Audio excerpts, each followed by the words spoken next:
Asi bych se měl přejmenovat svůj kanál. Prosím. Já chtěl, aby jsem měl nějakou komunitu, ale prosím, až to jeden uvidí, tak prosím, ať to bude sdílet, prosím.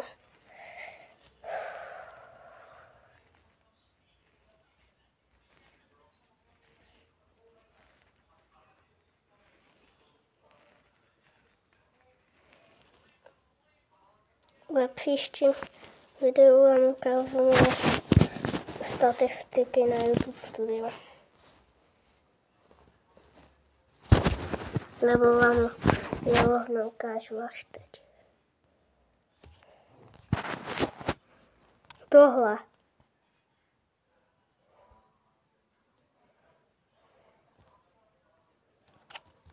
Tohle jsem tím myslel.